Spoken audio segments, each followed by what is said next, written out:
দেশবাসীর কাছে ক্ষমা চান, অন্যায় অত্যাচার চাঁদাবাজি সন্ত্রাস খুন ধর্ষণ বন্ধ করুন, না হলে 5ই আগস্টের মুখে আবার আরেকটা দেশত্যাগের ঘটনা ঘটতে অস্বাভাবিক কিছুই হবে না।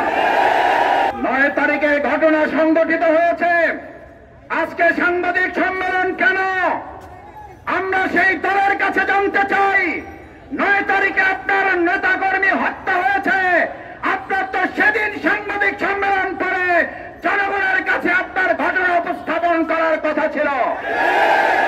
আমরা মনে করি, জনগণ মনে করে আপনারা আপনাদের অপকর্ম ধাপা চাপা দেওয়ার সব চেষ্টা ব্যর্থ হয়ে যাওয়ার কারণে জনগণের তোপের মুখে করে এখন আপনারা মানুষের সামনে এসেছেন। আমার ভাইয়েরা, আরেকটা কথা বলে শেষ করতে চাই। পৃথিবীর ইতিহাসের সম্ভবত এটা বিরল ঘটনা, মানুষ আন্দোলন করে সরকারের বিরুদ্ধে, আর আমাদের দেশের মানুষ এখন একটা দল ক্ষমতায় আসতে পারে এই আতঙ্কে তাদের বিরুদ্ধে এখন এই পতনের আন্দোলন শুরু করেছে। এটা পৃথিবীর ইতিহাসে কোথাও পাওয়া যাবে না। আপনারা গিনিস বুকে আপনাদের নাম লিখে ফেলেছেন, আপনারা বড় দল, অনেক বড় জায়গায় পৌঁছে গিয়েছেন। আপনারা ক্ষমতায় যাবেন যাবেন না তার আগেই জনগণ আপনাদের পতনের জন্য রাস্তায় নেমে গতকাল রাতে গোটা দেশ বিক্ষোভে পরিণত করে।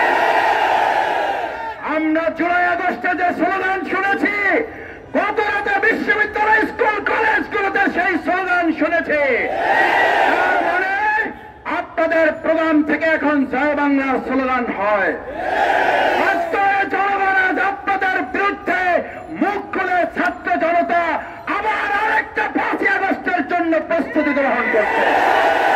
সতর্ক হয়ে যান, দেশবাসীর কাছে ক্ষমা চান, অন্যায় অত্যাচার চাঁদাবাজি সন্ত্রাস খুন ধর্ষণ বন্ধ করুন, না হলে 5ই আগস্টের মুখে আবার আরেকটা দেশত্যাগের ঘটনা ঘটতে অস্বাভাবিক কিছুই হবে না। আসুন সম্মানিত ভাই এবং বন্ধুগণ, বাংলাদেশ জামাত ইসলামীর সেই আন্দোলন সংগ্রামের মধ্য দিয়ে একটা সুষ্ঠু নিরপেক্ষ অংশগ্রহণমূলক নির্বাচনের জন্য আমরা জনগণের পাশে থেকে এগিয়ে যাই, সেই প্রত্যাশা ব্যক্ত করে আমার কথা শেষ করছি।